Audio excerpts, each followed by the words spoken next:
here, I just wanted to welcome you to my channel. I have made it up in my mind that I have something to say, to share, and to give. And so I am going to be doing 28 days of showing up online for a series that I am calling Becoming Aligned with Kingdom Intelligence, a 28 days of awakening.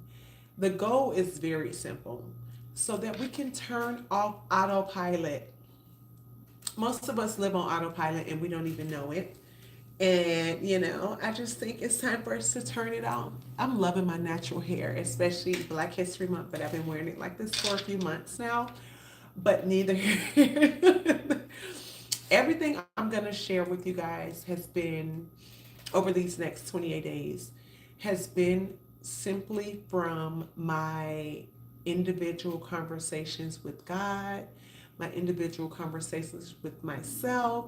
And so this isn't from a performance based process at all. It's literally me practicing because I know that God has called me to have a voice for the masses. And while it's beautiful, it's intimidating, it's amazing, I just feel like I have to do what I have to do. And so this is me putting points on the board, as I would say to my younger cousin. It's just by showing up online all February long. And just in case you ask, what is kingdom intelligence? I'm happy that you asked. Kingdom intelligence is learning how to see your life the way that God sees it, and then make decisions from that place. I call it matching God's energy, right? And so when you are able to do that over these next 28 days, I am hopeful that I will be able to help you do that, help you turn off autopilot or even recognize it, because sometimes we don't know that we are living on autopilot. And so that's the goal. So let's jump into it. The topic that I wanted to talk about today is owning the moment, right? And it's so interesting because I have my content series already kind of like laid out. But today, several things happened, and I just kept hearing on the moment. Like it was showing up. It was for me, for my students, for my younger cousin. And so we decided to talk about own the moment, and more importantly, own your moment. And me showing up on camera is owning my moment. So we're going to talk about the cost of owning the moment, right? Because we always see the glitz, the glams, the fun, the amazing, the greatness, but we don't know how much it costs that person. How much should they have to pay? Because everything costs. We're going to talk about the prayers, because right now, me turning on this camera is literally a manifested prayer. And then the momentum that follows owning the moment, right? And so let's jump into it. So today, I was going back and forth this morning with God, like, I really want to do this thing, God. I know you called me to it. And what I realized is I had to give myself a pep talk, because there is something that I absolutely have to do and have been dreading doing it, but it is standing in the way of me getting to the next side of my assignment. And it's got to be done. So I settled in my spirit this morning, like, we're doing it. What needs to happen to make it, to do it successfully. And so I settled with that. I moved on about my business. I stood in agreement that me and God, we're going to make it happen. And God's not waiting on me. I'm sorry. I'm not waiting on God. God's waiting on me. And most often that's part of why we don't own the moment, because we're like, oh, I'm just waiting on God to give me the answer. The one that he gave you yesterday, or the one that he gave you 2 weeks ago, or the one that he gave you tomorrow, the one that you continue to ignore. So Owning the moment is showing up when it feels uncomfortable, showing up when it's scary, showing up in the uncertainty. And so, me committing to these 28 days is literally owning the moment. But that wasn't the only thing that came up about owning the moment today. It was echoed a few other times throughout my day, and it's only what, 4:15, 4:18. So I teach entrepreneurship to high schoolers, 16, 17-year olds. And these babies are just brilliant. They're blueprints, but beyond that, they had a town hall today where we were helping other youth, sophomores specifically, because I have juniors and seniors, but we were helping sophomores understand if they wanted to take the class, right? And so it was such a big deal. We prepped, and I just distinctively remember telling them, you have to own the moment. You are a blueprint, babe. You have to do it. And I gave them the example of, I'm in New York, by the way. So when we had that snow day about a week ago, anyway, when we had that snow day about a week ago, when you first went outside, you can see just full fledged snow. There is no footsteps in the snow. I described to them that the first set of footsteps in the snow is theirs. Because when you are the leader, when you are the blueprint, when you are charting the path, you have to go first. And then because you did the footsteps, others can follow. And so owning the moment requires us to stop saying, well, when God showed me, I'm going to do it. Because let's be real, He already gave us the information. It's for us to stand up, show up, and own the moment. And you would think, okay, so it showed up when I had to give myself the pep talk. It showed up with my students. No, it showed up again.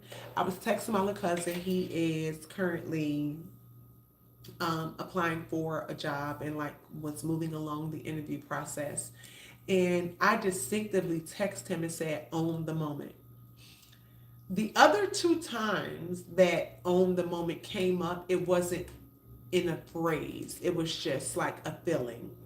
You know how oftentimes you're like, I gotta do it. You gotta do it. So in the shower, I'm pep talking myself.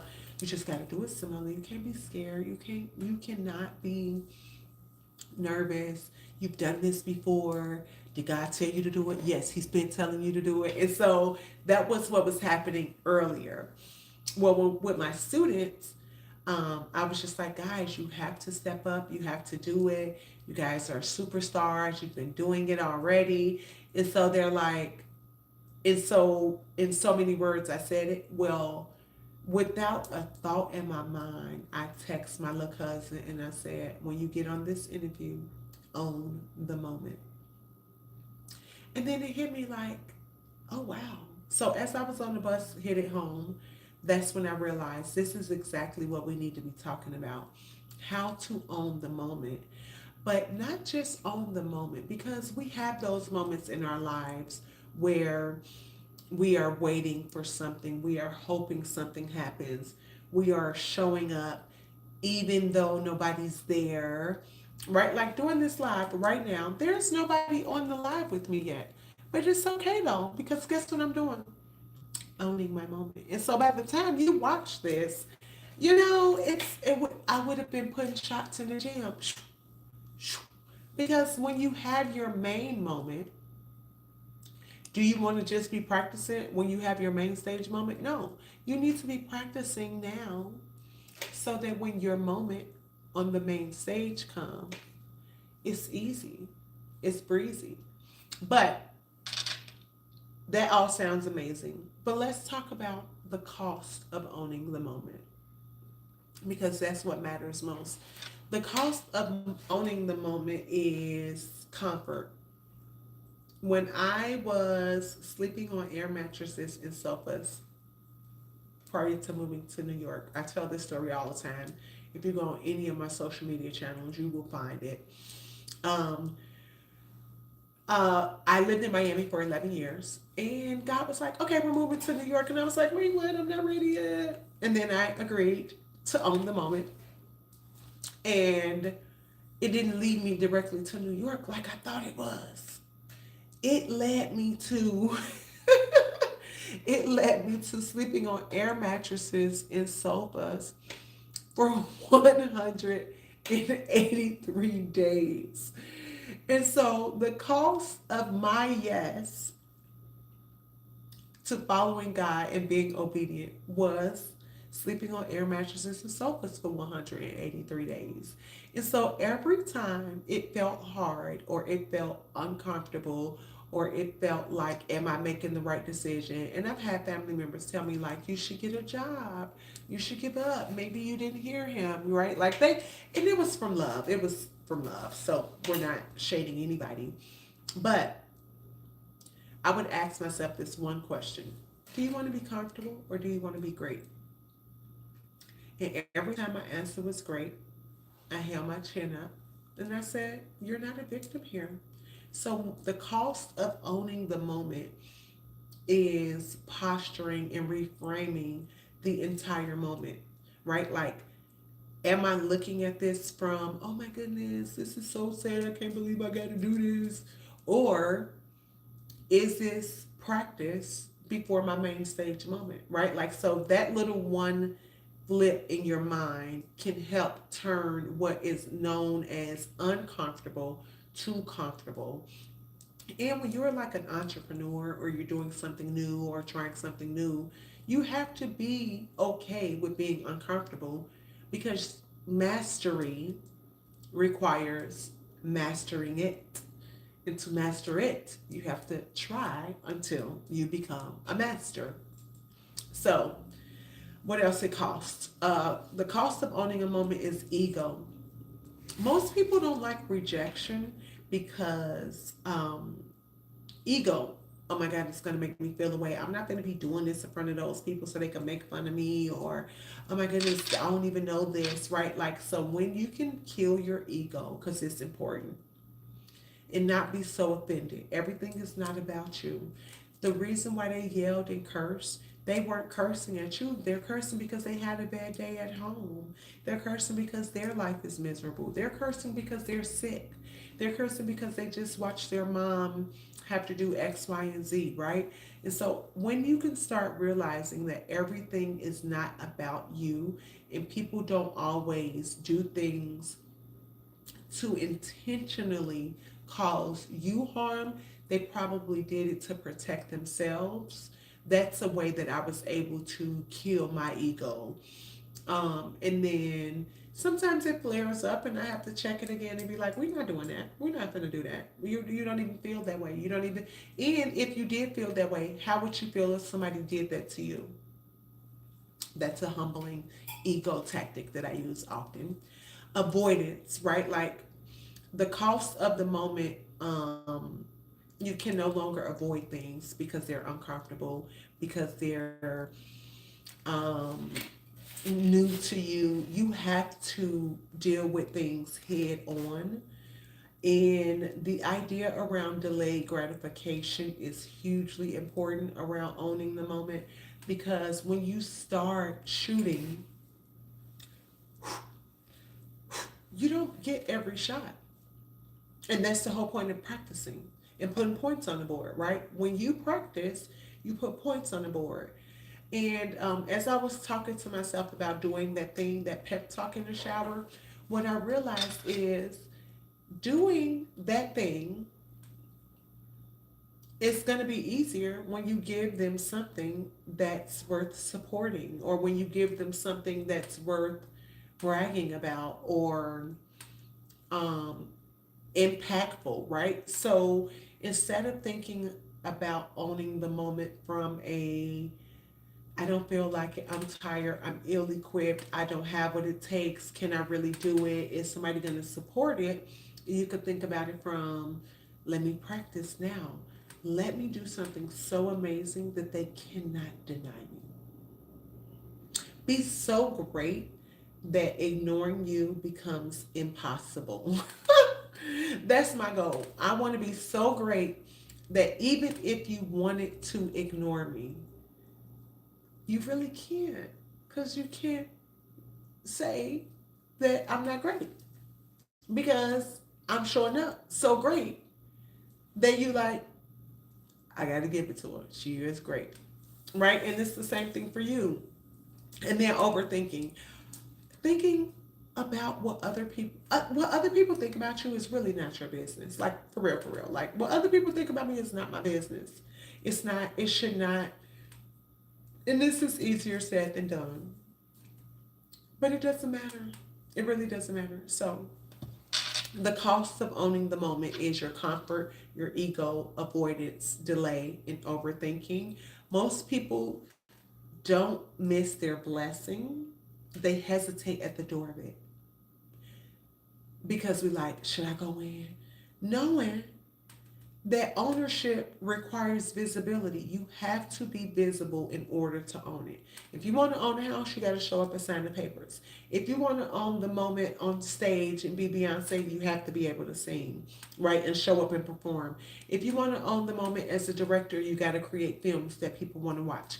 If you want to own the moment and be this fashion extraordinaire, you have to show up and eat down on your fashion, right? If you want to own the moment, you have to be willing to be visible. Invisibility requires courage. So that's the cost of owning the moment. Another thing is realizing that you prayed for this. I know for a fact I prayed for the courage to turn on the camera or to have something to talk about. I used to be like, oh, I can't wait to like want to turn on my camera because I actually have something to talk about, not just because I want people to look at me, right? Or just want to be loud for the sake of being loud. I never wanted that. I always wanted to be able to have something to say. And when I tell you God has given me so many things to say, hence me doing this 28 days of awakening and becoming aligned with kingdom intelligence. So this is a prayer that I've been asking for. So I have to show up and own the moment because I ask for expansion. I ask for opportunities. I ask for next level. I ask for clarity. I ask for this. So now is not the time to shrink because it's staring at me. And now it's not the time for you to shrink because it's staring at you. You have to be okay with being uncomfortable. The moment is uncomfortable, but we ask for it. And greatness is expensive, right? Okay, another thing is acknowledging that something could be standing in the way. This moment is going to get you to the next moment and then the next moment, right? So if you have a bigger picture, I have a bigger picture of building my company block. In order to build my company block, you need money, you need a team, you need technology, you need to have skills that can grow a company of that size. And so when I acknowledge that I need those things, me not learning something, it's kind of crazy. It like stands in the way of me accomplishing that bigger picture. And so anything that stands in the way of you accomplishing that bigger picture is a problem. So you might need to have that hard conversation.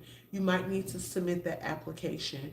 You might need to go fundraise. You might need to apologize first. You might need to submit your plans at God's feet. You might need to accept the responsibility that you could have done better.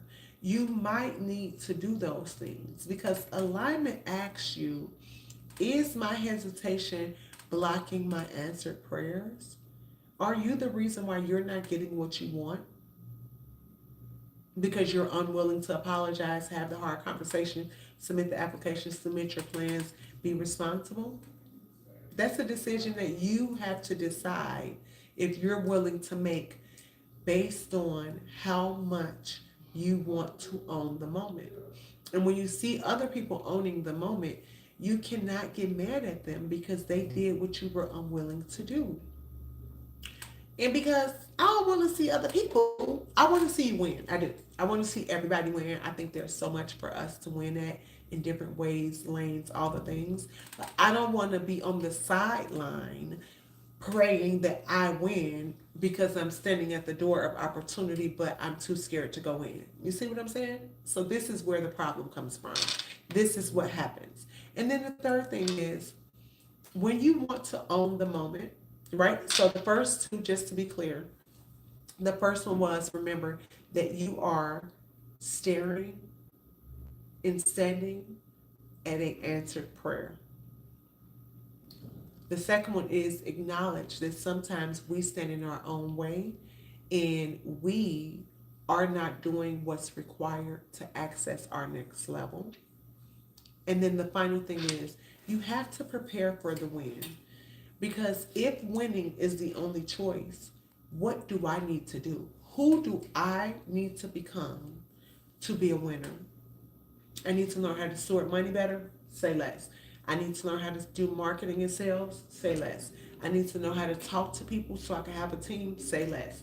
I need to know how to show up on time, say less. I need to know how to do a pitch deck or find customers or understand my customers or talk to my customers, say less. Not to survive, not to just do enough, but to be great. Like, greatness is really the only option. Anything I put my name on, because otherwise we have the ability to just say no. So it really bothers me and concerns me and confuses me when people say yes to something and don't give it their all. Because it leads me to think, did you know that you could have just said no? Like you didn't have to do it, babe. You could have literally just said no. And then all of us would have been fine because I wouldn't have to deal with your attitude. They wouldn't have to feel that energy. And you could have stayed at home and did whatever it was you wanted to do or do whatever, right? So giving yourself permission to say no unlocks the permission for you to say yes and you to show up passionate for the things that you want to say yes for. I know that's a lot, but that's so real. Just let that sit with that for a moment. So if I gave myself permission to say no to the things that I don't want to do, I probably won't have an attitude. I probably won't be complaining. I probably won't be upset because I didn't do it, because I didn't want to do it. I don't do anything I don't want to do. I mean, I do like hard work and stuff, but I actually want to do the hard work because I want to be great and because I want to master my skills. But if it's something, whether it's a birthday party, going out at night, dinner party, whatever, all the way to waking up at 7 a.m. If I don't want to wake up at 7 a.m., I don't wake up at 7 a.m.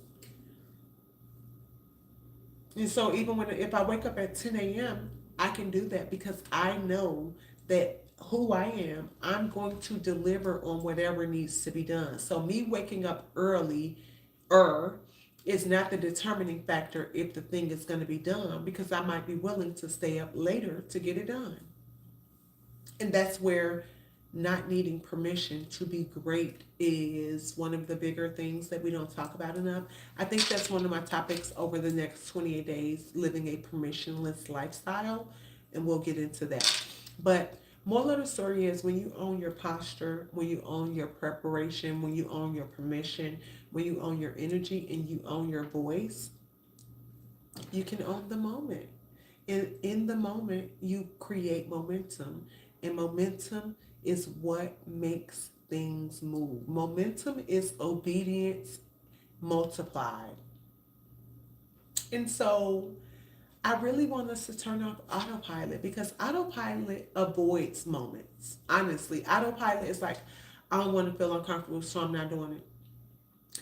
And what people don't realize, and I didn't want to make this video long, but I'm here now. What people don't realize is when I begin to not have feelings and not pour feelings into stuff and not hope for stuff, I then become numb to things happening around me. I become numb to opportunities. I become numb to even believing something like that could happen for someone like me.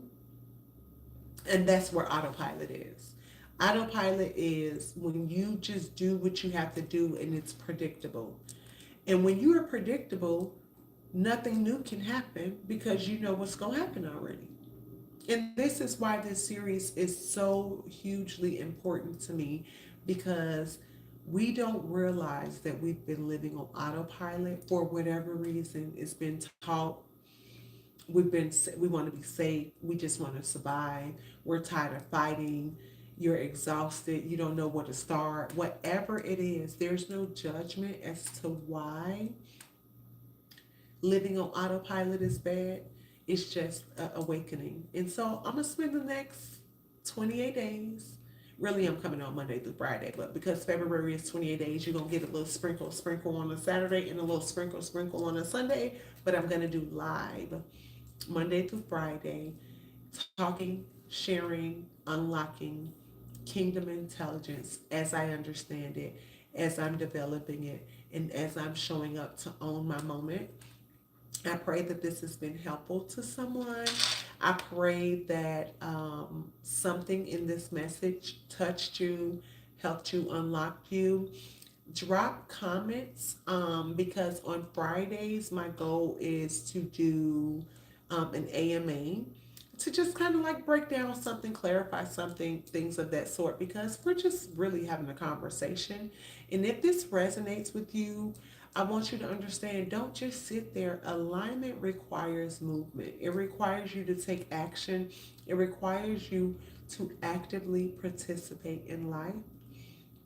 Um, and let's start with kingdom intelligence. Start with relationships, a relationship with yourself, a relationship with God, a relationship with gratitude. Just like we can look at what we don't have all day long, but once you begin to be grateful for what you do have, more things naturally come your way. And so be great, stay aligned. I'll see you tomorrow. Bye. I don't even know how to stop this.